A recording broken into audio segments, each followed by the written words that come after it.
ಇನ್ನೇನು ಕೆಲವೇ ದಿನದಲ್ಲಿ ವಿಜಯ್ ದೇವರಕೊಂಡ ಹಾಗೂ ರಶ್ಮಿಕಾ ಮಂದಣ್ಣ ಇಬ್ರು ಕೂಡ ಮದುವೆ ಆಗ್ತಾರೆ ಅನ್ನೋ ಒಂದು ವಿಚಾರದ ಹಿನ್ನೆಲೆಯಲ್ಲಿ ಇವತ್ತು ಒಂದು 3-4 ಫೋಟೋಗಳು ವೈರಲ್ ಆಗಿದೆ. ವಿಜಯ್ ದೇವರಕೊಂಡ ಅವರು ಒಬ್ಬರು ಬೆಡ್ ಮೇಲೆ ಮಲ್ಕೊಂಡು ಫಾರಿನ್ ಹುಡುಗಿ ಜೊತೆಗೆ ಇರುವಂತಹ ಹಲವಾರು ಫೋಟೋಗಳು ವೈರಲ್ ಆಗ್ತಾ ಇದೆ. ಈ ಫೋಟೋಗಳನ್ನ ಬೇಕು ಅಂತ ವೈರಲ್ ಮಾಡಿಬಿಟ್ರು, ಹಾಗೆ ಹೀಗೆ ರಶ್ಮಿಕಾ ಮಂದಣ್ಣಗೆ ಮೋಸ ಆಗೋಯ್ತು ಅದು ಇದು ಅಂತ ಹೇಳಿ ಸೋಷಿಯಲ್ ಮೀಡಿಯಾದಲ್ಲಿ ಸಿಕ್ಕಾಪಟ್ಟೆ ನ್ಯೂಸ್ಗಳು ಹೋರಾಡ್ತಾ ಇದೆ.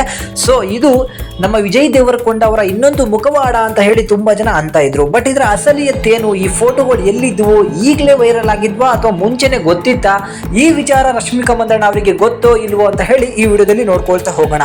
ಮೊದಲಿಗೆ ಈ ಫೋಟೋಗಳನ್ನ ಏನು ನೋಡ್ತಿದ್ದೀರಾ ನೀವು, ಸೊ ಅವರು ಒಂದು ಬೆಡ್ ಅಲ್ಲಿ ಮಲ್ಕೊಂಡಿರೋದಾಗಿರ್ಬೋದು, ಆ ಫಾರಿನ್ ಹುಡುಗಿ ಅದ್ರ ಮುಂದೆ ನಿಂತಿರೋದಾಗಿರ್ಬೋದು, ಅಥವಾ ಅವರು ಅವನಿಗೆ ಮುತ್ತು ಕೊಡ್ತಿರೋದಾಗಿರ್ಬೋದು, ಎಲ್ಲಾ ಫೋಟೋಗಳನ್ನು ನೋಡ್ಬೋದು. ಅದರ ಜೊತೆಗೆ ಇನ್ನೂ ಕೆಲವು ಫೋಟೋಗಳನ್ನ ನಾನು ಹಾಕ್ತಾ ಇದ್ದೀನಿ, ನೀವು ನೋಡಿ ಇಲ್ಲಿ. ಸೊ ಇವರು ಅವರ ಫ್ಯಾಮಿಲಿಯವ್ರ ಜೊತೆಗೂ ಕೂಡ ಇದ್ದಾರೆ, ವಿಜಯ್ ದೇವರಕೊಂಡ ಫ್ಯಾಮಿಲಿ ಹಾಗೆ ಆ ಫಾರಿನ್ ಹುಡುಗಿ ಫ್ಯಾಮಿಲಿ ಎಲ್ಲ ಕೂಡ ಕೂತ್ಕೊಂಡಿರೋದನ್ನು ನೀವು ನೋಡಬಹುದು. ಇದು ವಿಜಯ್ ದೇವರಕೊಂಡದವರು ಫಾರಿನ್ ಅಲ್ಲಿ ಇದ್ದಾಗ ಅಲ್ಲಿದ್ದಂತಹ ಒಂದು ಗರ್ಲ್ ಫ್ರೆಂಡ್ ಅಂತಾನು ಹೇಳ್ಬೋದು. ಈ ಫೋಟೋ ಇತ್ತೀಚೆಗೆ ವೈರಲ್ ಆಗಿರುವಂತಹ ಫೋಟೋ ಅಲ್ಲ, ಇವತ್ತಿಗೂ ನೀವು ಇದನ್ನ ಯೂಟ್ಯೂಬ್ ಅಲ್ಲಿ ನೋಡಬಹುದು. ಹೌದು, ಯೂಟ್ಯೂಬ್ ಅಲ್ಲಿ ಟಿ ವುಡ್ ಪೋಸ್ಟರ್ 3363 ಅಂತ ಹೇಳಿ ಸರ್ಚ್ ಮಾಡಿದ್ರೆ ಈ ಫೋಟೋಗಳು ನಿಮಗೆ ಸಿಗತ್ತೆ. ಈ ಫೋಟೋಗಳು ಬರೋಬ್ಬರಿ 7 ವರ್ಷಗಳ ಹಿಂದಿನ ಫೋಟೋಗಳಾಗಿವೆ. ಇವ್ದು ಯಾವುದೂ ಕೂಡ ಪ್ರೈವೇಟ್ ಫೋಟೋಗಳಲ್ಲ. ಇವನ್ನ ನೀವು ಇವತ್ತಿಗೂ ಕೂಡ ಯೂಟ್ಯೂಬ್ ಮಾಡಿದ್ರೆ ನಾನು ಹೇಳಿದಂತಹ ಚಾನಲ್ ಅಲ್ಲಿ ನಿಮಗೆ ಇದು ಸಿಕ್ಕೇ ಸಿಗುತ್ತದೆ. ಈ ವಿಚಾರ ಈಗಾಗಲೇ ರಶ್ಮಿಕಾ ಮಂದಣ್ಣನೂ ಗೊತ್ತು. ಈ ಫೋಟೋದಲ್ಲಿ ಕಾಣ್ತಿರುವಂತಹ ಫಾರಿನ್ ಹುಡುಗಿ ಕೇವಲ ವಿಜಯ್ ದೇವರಕೊಂಡ ಅಲ್ಲ, ಅವರ ತಮ್ಮನ ಜೊತೆಗೂ ಕೂಡ ಫೋಟೋಗಳನ್ನ ತೆಗೆಸ್ಕೊಂಡಿದ್ದಾರೆ. ನಿಮ್ಗೆ ಗೊತ್ತಿರ್ಬೋದು, ಫಾರಿನ್ ಅಂತ ಹೇಳಿದಾಗ ಅಲ್ಲಿ ಸಿಕ್ಕಾಪಟ್ಟೆ ಕ್ಯಾಶುವಲ್ ಆಗಿರ್ತಾರೆ.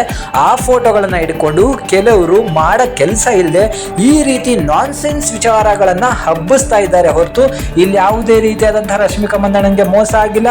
ವಿಜಯ್ ದೇವರಕೊಂಡ ಯಾರನ್ನೋ ಮತ್ತೊಬ್ಬರನ್ನ ಪ್ರೀತಿಸಿ ಅಥವಾ ಅವ್ರ ಜೊತೆಗೆ ಏನೇನೋ ಕೆಟ್ಟದಾಗಿ ಮಾಡಿದ್ದಾರೆ, ಅದೆಲ್ಲಾನು ಕೂಡ ಸುಳ್ಳು ವಿಚಾರ ಅಂತಾನೆ ಹೇಳ್ಬೋದು. ಈ ಒಂದು ವಿಡಿಯೋದಲ್ಲಿ ನಿಮಗೆ ಗೊತ್ತಾಗಿರ್ಬೋದು ಈ ವಿಚಾರ ಯಾವುದು ಸತ್ಯ ಯಾವುದು ಸುಳ್ಳು ಅಂತ ಹೇಳಿ. ಸೊ ಈ ವಿಡಿಯೋ ನಿಮಗೇನಾದ್ರೂ ಇಷ್ಟ ಆಗಿದ್ರೆ ದಯವಿಟ್ಟು ಈ ಚಾನಲ್ನ ಸಬ್ಸ್ಕ್ರೈಬ್ ಮಾಡ್ಕೊಳ್ಳಿ. ಹಾಗೆ ಮುಂದಿನ ಹಲವಾರು ವಿಚಾರಗಳ ಮೇಲೆ ಸತ್ಯತೆಗಳನ್ನು ತಿಳ್ಕೊಳ್ಳೋದು ಹಾಗೆ ಈಗ ನಡೆಯುವಂತಹ ಅಪ್ಡೇಟ್ಗಳನ್ನು ತಿಳ್ಕೊಳ್ಳೋಕೆ ಈ ಚಾನಲ್ನ ದಯವಿಟ್ಟು ಸಬ್ಸ್ಕ್ರೈಬ್ ಮಾಡಿಕೊಂಡು ಈ ವಿಡಿಯೋಗೊಂದು ಲೈಕ್ ಅನ್ನು ಕೊಡಿ. Thank you.